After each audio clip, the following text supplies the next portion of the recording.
നമസ്കാരം, ഗോവൻ വിശേഷത്തിലേക്ക് സ്വാഗതം. Vasco saint Mary's orthodox ദേവാലയത്തിൽ സ്നേഹത്തിന്റെയും സമാധാനത്തിന്റെയും 59ാമത് സ്വർഗാരോഹണ തിരുനാൾ ആഘോഷം കൊടിയേറി.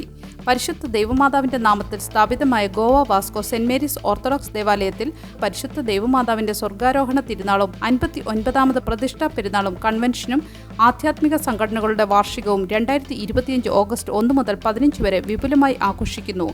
ഓഗസ്റ്റ് 3 നടന്ന ആഘോഷങ്ങളുടെ ആദ്യ ദിനത്തിൽ വിശുദ്ധ കുർബാനയ്ക്ക് ശേഷം റവറന്റ് ഫാദർ ജോസഫ് ചാക്കോ തിരുനാൾ കൊടിയുയർത്തി.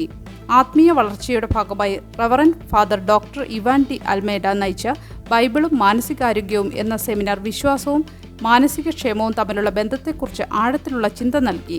ഈ വർഷത്തെ പെരുന്നാൾ ശുശ്രൂഷകൾക്ക് very reverend doctor MS Yuhanon Ramban മുഖ്യ കാർമ്മികത്വം വഹിക്കുകയും ഇടവകയുടെ മുൻ വികാരിമാരും മറ്റു വൈദികരും സഹകാർമ്മികത്വം വഹിക്കുകയും ചെയ്യുന്നു.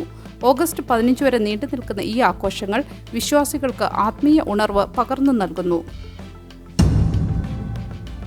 മെഴ്സസ് സർക്കിളിനു സമീപം ബസ് കത്തി നശിച്ചു. ഞായറാഴ്ച പനാജിയിലെ മെഴ്സസിൽ മർഗോ റെയിൽവേ സ്റ്റേഷനിലേക്കുള്ള യാത്രാമധ്യേ ഒരു സ്വകാര്യ ടൂറിസ്റ്റ് ബസ്സിന് തീപിടിച്ചു.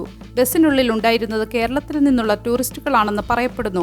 ഫയർഫോഴ്സ് ഉദ്യോഗസ്ഥരുടെ അഭിപ്രായത്തിൽ പുലർച്ചെ 2:13 റിപ്പോർട്ട് ചെയ്യപ്പെട്ട തീപിടുത്തം എയർ കണ്ടീഷനിംഗ് തകരാറിലായതിനെ തുടർന്ന് ടയറിൽ നിന്ന് തീ ആളിപ്പടർന്നതാണ്. ഡ്രൈവർ തീ കണ്ട് ബസ് നിർത്തി എല്ലാ യാത്രക്കാരെയും സുരക്ഷിതമായി ഒഴിപ്പിച്ചതിനാൽ ആർക്കും പരിക്കേറ്റിട്ടില്ല. ഫയർഫോഴ്സ് തീയണയ്ക്കാനുള്ള ശ്രമങ്ങൾ നടത്തിയെങ്കിലും ബസ് പൂർണ്ണമായും കത്തി നശിച്ചു.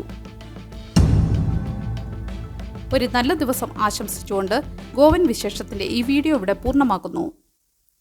എല്ലാ ദിവസവും വാർത്തകൾക്കായി ഫോളോ ചെയ്യണമെന്നും വാർത്തകളുടെ നോട്ടിഫിക്കേഷൻ ലഭിക്കാനായി ബെല്ലൈക്കൺ എനേബിൾ ചെയ്യണമെന്നും അഭ്യർത്ഥിക്കുന്നു.